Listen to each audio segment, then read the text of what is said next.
Avanzamos en conversaciones, Benjamín. Mucha polémica ha generado la conversa. decisión del gobierno de expropiar terrenos de la megatoma de San Antonio.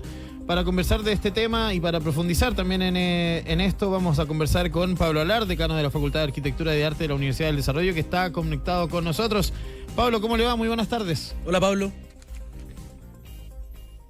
Estás muteado, parece, Está Pablo. muteado, parece, Pablo, pero vamos a solucionar ahí el tema del micrófono.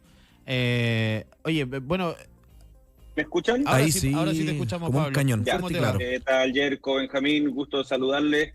Y bueno, aquí todos atentos a cómo avanza esta tragedia, por donde se le mire. Es una tragedia que profundicemos en eso. Es realmente una tragedia lo que está pasando con la megatoma de San Antonio. Es una cuestión a nivel más general, ¿no? No es la única megatoma que tenemos aquí en el país. Lo que pasa es que es una tragedia a nivel humano, es una tragedia a nivel político, es una tragedia a nivel de señales que estamos dando al país. Vamos por orden. Tragedia a nivel humano, ¿por qué? Porque estamos en una crisis habitacional. Tenemos casi 700.000 familias que todavía no tienen una solución habitacional en nuestro país, y de esas 120.000 viven en campamentos y tomas, como las 4.100 familias de Centinela. Y claramente es tremendo tener que vivir en el barro, es tremendo tener que vivir sin infraestructura, es tremendo tener que vivir con el temor a ser desalojados. Uh-huh. Pero la tragedia política está en que se decide dar una solución a familias que se tomaron un terreno de manera ilegal en menos de 5 años, cuando tenemos decenas de miles de familias también viviendo o en campamentos o de allegadas que están esperando su turno para tener una solución habitacional, que llevan algunas décadas, y que vemos que estas personas que se saltaron la fila, que se tomaron un terreno, en menos de 5 años van a tener una solución, y una solución que además es tremendamente incierta. Y ahí viene otra tragedia, es que no sabemos si realmente se va a poder cumplir con las expectativas que está generando el actual gobierno respecto a estas 3.000 o 4.100 familias que participaron en la toma de Centinela, de las cuales el 90% van a poder tener esta supuesta solución, que todavía no sabemos cuál es en detalle ni cómo se va a implementar. Entonces, es una tragedia política, es una tragedia humana, es una tragedia también desde el punto de vista de nuestras políticas habitacionales, porque altera un trabajo que se viene haciendo en los 60 años que lleva el Ministerio de Vivienda y Urbanismo, que había sido muy efectivo, y con esto no sabemos qué va a pasar, porque finalmente se destruye o se borra con el codo uno de los, por así decirlo, pilares de nuestra política habitacional, y era que las familias confiaban en el sistema, postulaban a los subsidios, y los subsidios iban llegando en la medida de lo posible. Pablo, ¿por qué, recapitulemos un poco, por qué crees que se llega a tomar esta decisión? ¿Qué hace o cuáles son las condiciones que se tuvieron que dar para que el gobierno tome esta decisión de expropiar? Que es una cuestión que es legal, que es una cuestión que está en nuestra Constitución, o sea, no se está transgrediendo nada, pero sí pareciera ser una mala decisión. Yo tengo mis reparos respecto a si se está transgrediendo o no nada.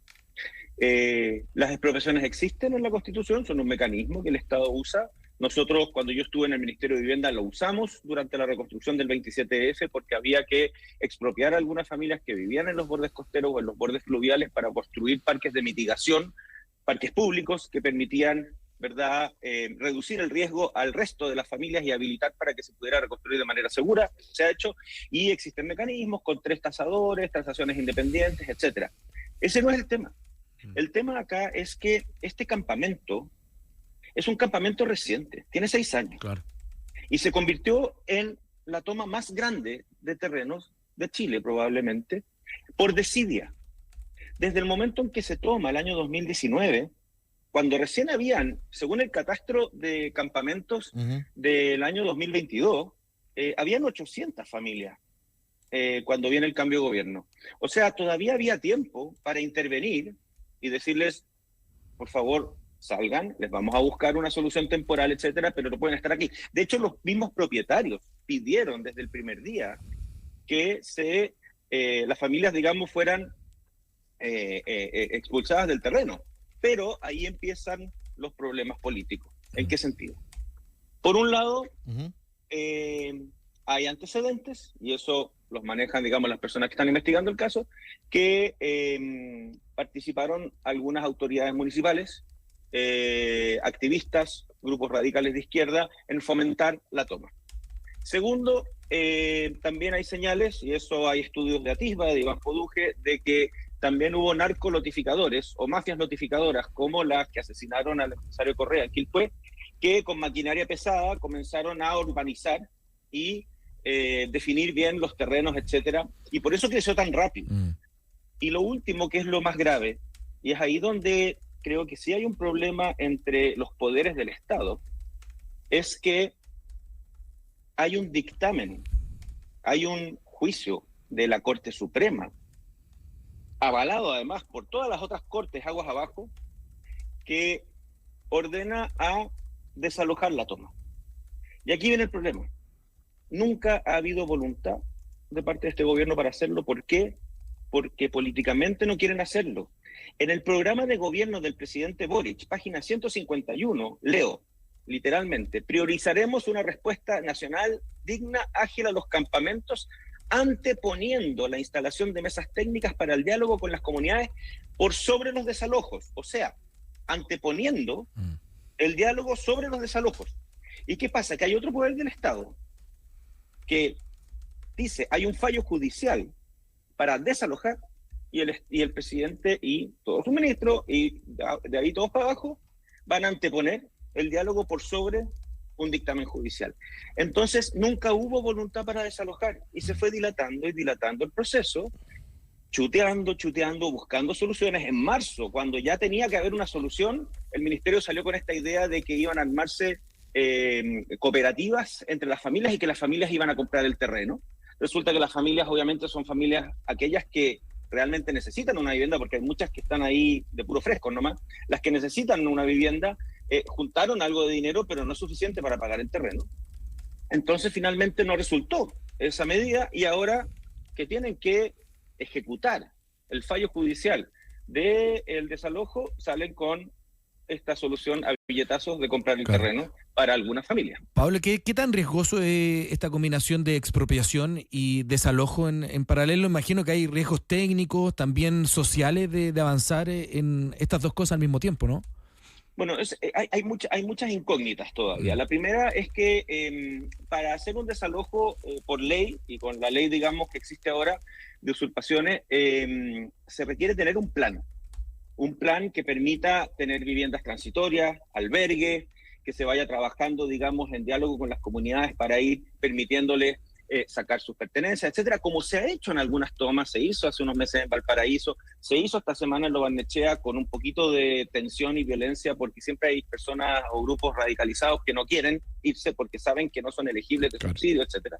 Entonces, existe un protocolo. Aquí no sabemos cuál es el plan.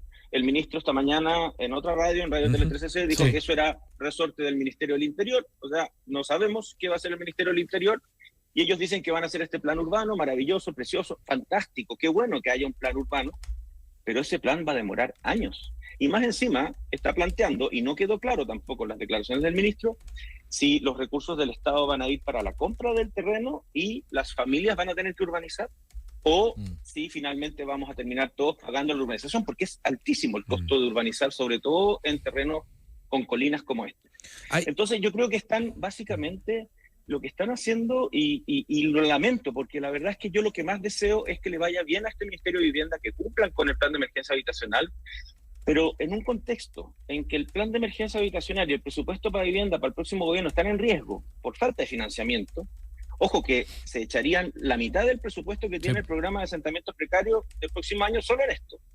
Esta señal de despedida, de expropiar para que miles de familias que se saltaron la fila, que participaron en una usurpación de terrenos, tengan casa antes de todas las que esperan, me parece a mí que es el peor regalo de despedida que puede hacer este gobierno al próximo. Eso te quería preguntar, Pablo, a propósito del próximo gobierno. ¿Cómo se asumen este tipo de temas a solo meses de que cambie el gobierno, ¿no? O no lo sabemos, puede haber una continuidad del mismo sector, no tenemos idea. Pero lo cierto es que hay otro gobierno, el que va a ser otro el gobierno que se va a tener que hacer cargo de este y de otras tomas también, porque no nos olvidemos de eso. O sea, aquí este es un caso, pero hay otras tomas a lo largo de Chile que, ¿qué va a pasar con ella? ¿Se va a tomar esta misma decisión? Sí. Las autoridades han explicado que esta toma en particular es bastante especial, que reúne características que otras no.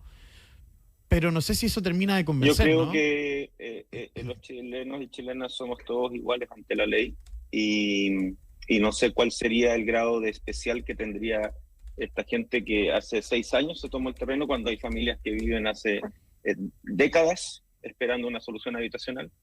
Entiendo que es muy complejo, que es multidimensional, que es un problema feroz, pero esta mañana hablaba con un colega de ustedes de una radio de San Antonio, donde los sanantoninos están indignados porque hay 10.000 familias esperando una vivienda definitiva de San Antonio, y resulta que gran parte de estas familias que llegaron acá no son ni siquiera de la comuna.